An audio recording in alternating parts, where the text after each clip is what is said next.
पिछले चैप्टर की लास्ट में हमने देखा था कि वह अजीब सा दिखने वाला क्रीचर एक सोर्ड्समैन होता है जिसे देखकर यूजीन और लेवांट के पसीने छूटने लगते हैं। अब इस चैप्टर की शुरुआत में हमें कुछ समय पहले का सीन दिखाया जाता है जिसमें लेवांट तमीर से कहता है, क्या सच में हमें इसी रास्ते से जाना होगा? जिसके जवाब में तमीर कहता है, हाँ, हमें यहीं से आगे जाना होगा। जिसके बाद लेवांट वही द हीरो फेलिस का पोस्चर बनाते हुए कहता है, ठीक है, अब यहां से मैं खुद आगे चला जाऊंगा, तुम वापस लौट जाओ। लेकिन उस पोस्चर को देखकर तमीर कहता है, ब्रदर ब्रदर, जो सुनकर लेवांट भी उसकी ओर देखने लगता है। तब तमीर भी सेम पोस्चर बनाते हुए कहता है, क्या तुम ही वो righteous thief the hero Felice हो और जिसने करप्ट नोबल्स को उनके गलत कामों के लिए सजा दी? ये सब देखकर लेवांट के होश ही उड़ जाते हैं और वो कहता है, क्या? इसके बाद तमीर अपनी चमकती आंखों के साथ लेवांट से कहता है, वैसे भी तुम बहुत फास्ट हो, इसका मतलब मैं सही हूं, तुम ही वो हीरो हो, है ना? तब उसे शांत कराते हुए वो कहता है, आखिर ऐसी अफवाह फैला कौन रहा है? और पहली बात, फेलिस कोई थीफ और ऐसा कुछ नहीं था। मैं समझ सकता हूं कि ऐसी अफवाह क्यों फैल रही है, लेकिन ये अफवाहें बिल्कुल भी सही नहीं हैं। और मुझे माफ करना क्योंकि मैं फेलिस नहीं हूं, और जिसकी तुम बात कर रहे हो असलियत में वो 5 साल पहले ही मुझे बचाते हुए मारा जा चुका है। इसके बाद सीन प्रेजेंट में आ जाता है जहां यूजीन और लेवांट दोनों अपने वेपन लेकर फाइट करने के लिए तैयार होते हैं। इसी दौरान लेवांट अपने मन में कहता है, लगता है कि जल्द ही मैं उसे ज्वाइन करने वाला हूं। वैसे भी बहुत ही कम ऐसे सोर्ड्समैन होते हैं जो अपने सोर्ड प्रेशर से बड़े चट्टानों को भी काट सकते हैं, और ये उनका पहला स्टेप होता है एक सोर्ड सेंट बनकर द रियल्म ऑफ मैजिक तक पहुंचने का। लेकिन अजीब बात यह है कि एक ऐसा सोर्ड्समैन ऐसी जगह पर अपीयर कैसे हो सकता है? इसके बाद वो सोर्ड्समैन एक अटैक करने वाला होता है, तभी जोसेफ कहता है, जिस तरह से तुम लोगों की वजह से मैं अपनी जिंदगी से हाथ धो रहा हूं, मैं ये मेक श्योर करूंगा कि तुम लोग भी मेरे साथ ही मरो। और वो सोर्ड्समैन अटैक कर देता है, जिससे एक प्रेशर रिलीज होता है जिसे यूजीन और लेवांट बहुत मुश्किल से सह पा रहे होते हैं। इसके बाद यूजीन कहता है, इसे मैं संभाल लूंगा, लेकिन लेवांट उसे रोकते हुए कहता है, नहीं, तुम नहीं रोक पाओगे। लेकिन यूजीन उसकी बात नहीं सुनता और एक अटैक कर देता है जिसका नाम फ्लेम स्लैश होता है। लेकिन यूजीन का वो अटैक उस स्लैश के सामने बहुत कमजोर होता है और यूजीन उस अटैक से लगभग हिट ही हो जाता है, जिससे वहां पर बहुत बड़ा धमाका होता है। लेकिन लेवांट ने उसे सही समय पर बचा लिया होता है। जिसके बाद यूजीन कहता है, मेरी फायर पावर अचानक से कम कैसे हो गई? ये सुनकर लेवांट गुस्सा होते हुए कहता है, तुम बेवकूफ, क्या तुम भूल चुके हो कि तुमने आज अपना मैना पहले ही बहुत ज्यादा यूज कर लिया है? तब यूजीन कहता है, क्या मैना खत्म भी होता है? ये सुनकर लेवांट कहता है, तुम ये क्या बकवास कर रहे हो? इससे पहले वो आगे कुछ कह पाता तभी यूजीन चिल्लाकर उससे कहता है, अपने पीछे देखो, वो अटैक करने वाला है। जिसके बाद लेवांट यूजीन को अपना वेपन देते हुए कहता है, फिलहाल तुम इसे यूज करो। इसके बाद वो सोर्ड्समैन एक जंप करके उनके ऊपर अटैक करने लगता है जिसे वो दोनों बहुत मुश्किल से ब्लॉक कर पा रहे होते हैं। इसके बाद वो सोर्ड्समैन एक अटैक करके उन दोनों को पीछे कर देता है और अचानक से लेवांट पर एक बहुत खतरनाक अटैक कर देता है जिसे वो ब्लॉक नहीं कर पाता और हिट हो जाता है।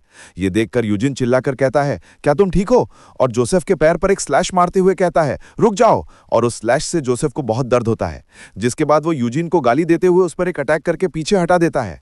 ये सब लेवांट भी देख रहा होता है और अपने मन में कहता है, वेट, क्या उस अटैक ने काम किया? और हमें दिखाया जाता है कि लेवांट की भी हालत बहुत खराब होती है।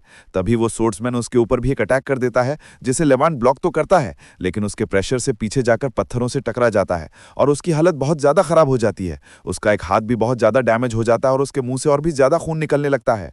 तब वो अपने मन में कहता है, क्या मैं सच में मरने वाला हूं? आज तक मैंने अपनी पूरी जिंदगी अपने उन्हीं एनिमी के हंटिंग डॉग की तरह गुजारी जिन्होंने फेलिस को मारा। इसके बाद उसे याद आता है कि उस आदमी ने उसे जीने की एक नई उम्मीद दी और एक अच्छा आदमी बनने के लिए हमेशा सपोर्ट किया। फिर यूजीन की तरफ देखते हुए कहता है, तो वो भी अनकॉन्शियस हो चुका है। इसका मतलब वो अब तक मेरे सामने ठीक होने का दिखावा कर रहा था और तुमने फेलिविया के नाम पर धब्बा नहीं लगने दिया।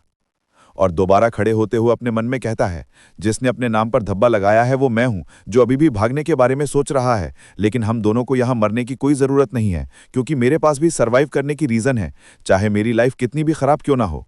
इसके बाद फाइट के लिए तैयार होते हुए अपने मन में कहता है, ये जादू अधूरा है, इसके प्रयोग से 5 मिनट में पूरी मांसपेशी टूट जाएगी और मैं अपनी एक उंगली भी नहीं उठा पाऊंगा, लेकिन 5 मिनट काफी होंगे यहां से भागने के लिए। तभी उसके साइड से किसी की आवाज आती है। वो और कोई नहीं बल्कि छोटे बच्चे ही होते हैं जो यूजीन को वहां से खींच कर ले जा रहे होते हैं, जिन्हें देखकर लेवांट कहता है, वो बच्चा आखिर यहाँ क्या कर रहे हैं? इसके बाद उनमें से एक बच्चा कहता है, हमारी सिचुएशन बहुत खराब हो चुकी है। उन बच्चों को देखकर वो सोर्ड्समैन कहता है, आखिर तुम लोग कौन हो? और उनकी तरफ बढ़ने लगता है। ये देखकर लेवांट कहता है, नहीं रुक जाओ, लेकिन वो सोर्ड्समैन नहीं रुकता और उनके ऊपर एक अटैक कर देता है। ये देखकर लेवांट अपने मन में सोचते हुए कहता है, नहीं, वो बच्चे उसे ब्लॉक नहीं कर पाएंगे और मैं इतना दूर हूं कि वहां पर सही समय पर नहीं पहुंच पाऊंगा। लेकिन अगर मैंने उसे यूज किया तो शायद वहां पहुंच सकता हूं, लेकिन मुझे ये मूव लास्ट में बचने के लिए बचा के रखना है। अगर मैंने इसे यूज किया तो ये बहुत बड़ी बेवकूफी होगी। हमें दिखाया जाता है कि वो अटैक उन छोटे बच्चों को लगने ही वाला होता है, लेकिन कुछ होता है और हमें फिर से लेवांट के पास्ट का सीन दिखाया जाता है। जब लेवांट भी एक छोटा बच्चा होता है, तब वो कुछ खाते हुए किसी से कहता है, आखिर तुम मेरे साथ इतना काइंड बिहेव क्यों कर रहे हो? जैसा कि उसे बेकरी लेडी ने कहा, यह एक बेवकूफ़ी है, क्योंकि इसके बदले में मैं तुम्हें कुछ नहीं दे सकता। तब उसके सामने वाला आदमी अपनी मूछें सहलाते हुए कहता है, तुम जैसे एक बच्चे की एक स्माइल ही इस जेंटलमैन के लिए काफ़ी होगी। तब लेवांट कहता है, लेकिन मैं तुम्हें वो भी नहीं दे सकता। तब वो आदमी कहता है, जैसा कि तुमने कहा, अगर भूखे बच्चे को खाना देना बेवकूफ़ी है, तो इस दुनिया में किसी को तो बेवकूफ़ बनना ही होगा। वैसे इस जेंटलमैन को फेलिस के नाम से जाना जाता है, जो होराइजन का सबसे बड़ा बेवकूफ़ है। इसके बाद सीन प्रेजेंट में आ जाता है और हमें लेवांट का एक बैड एस लुक दिखाया जाता है, जिसके बैकग्राउंड में से एक आवाज आती है, अब तुम ही एक आखिरी फेलिस बचे हो, इसलिए अब खड़े हो जाओ। इसके बाद लेवांट बहुत ही स्पीड से उस मलबे से निकलकर उस सोर्ड्समैन के अटैक को एक काउंटर अटैक करके ब्लॉक कर लेता है, जिसका नाम बर्स्ट कैनन होता है। लेवांट के इस कारनामे को देखकर जोसेफ चौंक जाता है और कहता है, इस लड़की की स्पीड अचानक से इतनी ज्यादा कैसे बढ़ गई? इसके बाद लेवांट अपने पीछे खड़े छोटे बच्चों से कहता है, ध्यान से मेरी बात सुनो, सिर्फ 5 मिनट, मैं तुम लोगों को 5 मिनट का टाइम दे रहा हूं, इसलिए जल्दी से यूजीन को यहां से लेकर निकल जाओ। तब टमीर कहता है, ठीक है, जैसा आप कहो ब्रदर। ये सब सुनकर जोसेफ चिल्लाकर लेवांट से कहता है, तुम बहुत बड़े बेवकूफ हो, तुम्हें यह एबिलिटी यूज करके यहां से खुद भाग जाना चाहिए था। कम से कम तुम लोगों में से एक तो सरवाइव कर ही लेता, लेकिन अब मैं तुम्हें 5 मिनट के अंदर मारकर उन बच्चों के साथ साथ उस फेलिविया को भी मार डालूंगा। जोसेफ की इस बात को सुनकर लेवांट अपने मन में कहता है, अगर तुम मुझे ये नहीं बताते तो भी मैं ये जानता हूं कि मैंने अपनी जिंदगी की सबसे बड़ी बेवकूफी की है। लेकिन फेलिस कोई नोबल थीफ नहीं था, बल्कि फेलिस वो था जिसने शैडो में रहकर फेलिन की लेगेसी को प्रोटेक्ट किया।